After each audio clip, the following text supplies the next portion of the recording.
When did you first get to Archangel? You want to know the exact date? Yeah. I'll tell you, it's September the 5th. So we didn't know yet. When we landed in Archangel, we didn't know what country we was in. We were out there, anchored out there for a day or two before we came into the docks. They put us in what they call Bakharitza. That's across from Archangel. That's an army camp. We landed at Archangel. We really didn't land in Archangel because Archangel has no docks. We landed across the river. That's the Dvina River that runs. We landed at Bakharitza across the river from Archangel. That has docks and everything like that, and that's where we landed. And so the day after we got off from the transport in Bakharitza, we were out in the field, you know. We were in the field until Christmas time. That's when they offered us this 3 weeks vacation. So, they come into Bakharitza. Yeah. In cattle cars. Yeah. They had loaded ready for you to load you in after being on that damn cattle boat. Yeah. 15 days. They pulled us off and they sent us to a barracks. It was cold as hell in there. And it was September and it was raining. It was miserable, see, no fire. So we pulled in there at night, and then the next morning, part of our company went to the front, up the railroad. I stayed in Bakharitza. Yeah. And I was lucky. When did you first realize that you would be going to Russia instead of France? We had no idea until we hit Russia. Nobody told us a word. Even while you were on the boat? Not on the never said boo where we're headed for. You don't want to tell us now because you didn't want to know the secret, you see. But did you have any idea of what you were doing in Russia when you went there? No, at the time, no, didn't. You just you on the... We just kept you dumb, you must. Didn't want to tell us nothing. We just like a bunch of sheep. Jackal. And we didn't know why we were going there or anything else. Yeah, we were sent up there in 3 or 4 old cattle boats that were one time called cattle boats, so we called them cattle boats anyway. They took us 2 weeks to get up there.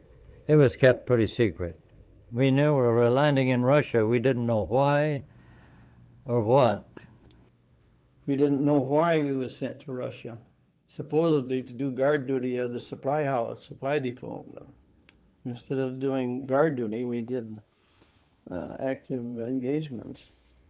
Nothing was ever told to us or ever said anything about the reason that we were going up to. There was one main reason that was given that we were going up there, and that was this. We were protecting these ports to keep the Germans out, to keep their submarines from having bases in the White Sea and in the northern part of Russia. That's the only logical explanation that we were ever given, that we were ever sent there. Okay? Well, they told us we were there to stop our theory, and the most lecture we got. That time the submarines were operating in the Atlantic, and they tried to find out where they were being refueled, and they come to the conclusion they were refueled in Murmansk. Murmansk is a port in the top of Russia that never freezes, open the year round. So we were on the line of communication, the railroad line that went to Murmansk. So that's the reason we figured we stopped the Germans from shipping stuff across Russia for their U-boats. Now, that was our theory. The Army might have had a different theory. They didn't tell you figured that out yourself? Yeah, we figured out ourselves. But more or less through the grapevine you hear things, and that was our conclusion. England had a lot of money and invest in Russia. The Bolshevik government, well, if they'd overthrow it, their money was no good. That's why they hired us for a year. We were about 6,000 over there. What did you know about Russia at that time? We didn't know nothing about Russia. I didn't know a thing about Russia. Nothing. Nothing? What about Bolshevism? Well, I knew nothing about that to begin with. It was, you just learned about it after you got there, I guess. Did you know anything about the political situation in the country? Nothing. We were never told anything about any political situation. Of course, they had 2 parties there. They had the Reds, the Bolshevik parties, and they had what they call the White Russians. Oh, we knew there was some Bolshevik going on because we came there just about the time of the revolution. Uh-huh. And we knew that these guys were there trying to agitate the revolution. And I think we did more in the revolution than we did in anything else. When were you first informed that you would be fighting the Bolsheviks? I don't think we were ever informed that we were fighting the Bolsheviks. As far as we're concerned, I guess maybe it was true, but to us it was a rumor. We were going there to guard the rations and prevent the Germans from establishing a submarine base in the White Sea. Did you know that there had been a coup there the very night before you landed? The government in Archangel had been overthrown. Well, we had ideas of it, How did but we didn't know. Just rumors on the ship and things like that. That's all we knew. How about when you landed? Did you had any idea of that? Well, from the looks of things, it did. It looked pretty much so. There was no. It was very much disorganized. Who seemed to be in control of the city? How did the city run?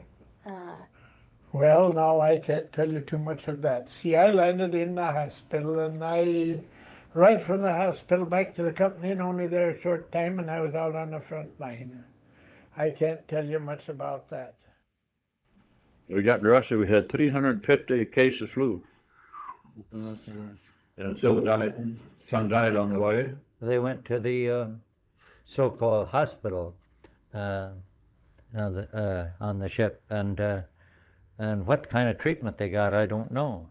Of course, they were up against it probably with the crowds reporting for sick call. It must have been quite a congested for one ship to handle all those cases, because I watched them unload, and one after another was either having to be helped or carried off and so on. You said before that your buddy was ill? What? That your buddy was on the ship. Do you remember a doctor coming to see him when he was in his hammock? No. He was just up there sick for... No, he just was laying there. And he had no treatment. And he was, it was in a sort of a tucked away place that we were billeted, not billeted, but quartered. And I don't know, he may have died there, as far as I know. I know I was sick and laid in half the time, laid under the bunk for days, and nobody paid any attention to you. Oh, you didn't get any medical treatment at all for days? Oh, doctor come see if they found you, but there were so many of us that half the time they didn't know where we were. We just go hide somewhere because we were sick. What was your first impression of when you landed in Russia? Do you remember that, in Archangel? Well, we had a flu. There was 300 sick on board. No medicine, nothing. It was pretty cold in the already. And then we got on the top deck, and that's what the guy said, that was the best place. But it was cold, but this would help to pull through too, I guess. Oh, that there's quite a few, some died yet of the flu. When you arrived in Archangel, do you remember how the peasants reacted to the troops? Well, I landed in the hospital, but as far as I know, the people themselves weren't too bad, as far as I know. In Russia, they have practically all women do all the work, boat floating and everything. The men don't work over there. And, of course, we couldn't talk their language. And we started talking to them, and all they say is, cough, let's walk. And Russian, and we didn't know what that language felt. When you arrived in Archangel, what kind of reception were you given? Well, we didn't get any reception at all, only from the natives there that wanted something to eat. So that was your first impressions of the city? Were the people asking for food? People were hungry. But as far as the reception is concerned, we didn't get any reception at all. What were the initial reactions of the Archangel residents to the arrival of the American troops? Well, at first it seemed to be pretty good. All they were looking for something to eat, city, cigarettes,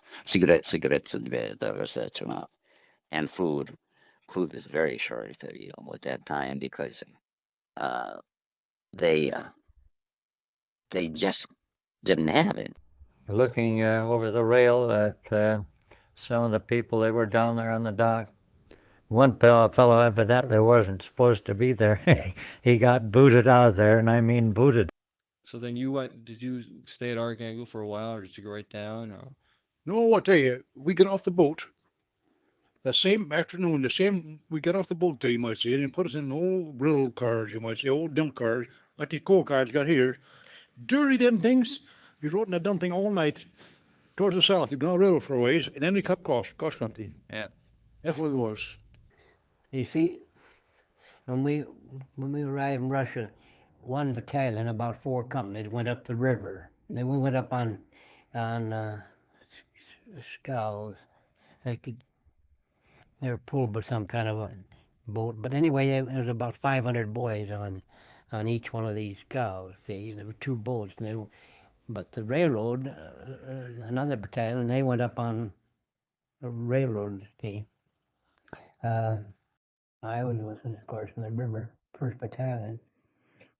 Did you actually fight against the Russians? Well, I did some, Uh-huh. not much. The guys that went ahead, they had little skirmishes, you know.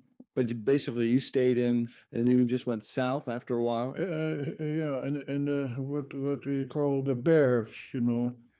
And our object was on 3 parallel fronts. See, there was a railroad that ran from Archangel due south, 200 miles, and Vologda Railroad Center, where it branched off and went somewhat southeast to Moscow and to Leningrad. See, well, then the Dvina River, you run over to the left, and then more banks run over to the right. Well, now they set expeditions 3 ways there. See. You take the 3rd Battalion went down the railroad front. Well, that's where I was in. Company I and Company L, or Company K, Company N, they were all on the railroad front. And then the 1st Battalion went down the river, down the Dvina River. See?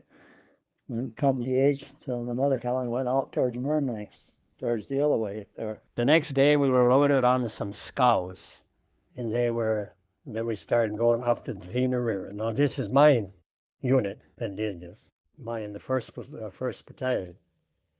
The 2nd Battalion, they, I think, went down the railroad, so that'd be a little different story. I never did get to the railroad. We were ordered out to what they call the railroad front lines immediately the next day. See, we, 3rd Battalion, companies I and M, were ordered out to Obozerskaya. You know, they took you off of that damn Somali, drove you down the line and put you in the goddamn horse cars to go up to the front. Yeah. You stop and put the wood on the old wood burning engines, you know, every so often you had to stop, then make the soldiers get out and load up the wood. Well, when we got in to Obozerskaya, I never was so goddamn sick in all my life. And that's when the flu was going on. Yeah. I had flu. So I was so sick that, you know where that old tank? Boy. I sit down, colder than hell, sit down and lean the back against that, and I thought I was going to die sure in hell.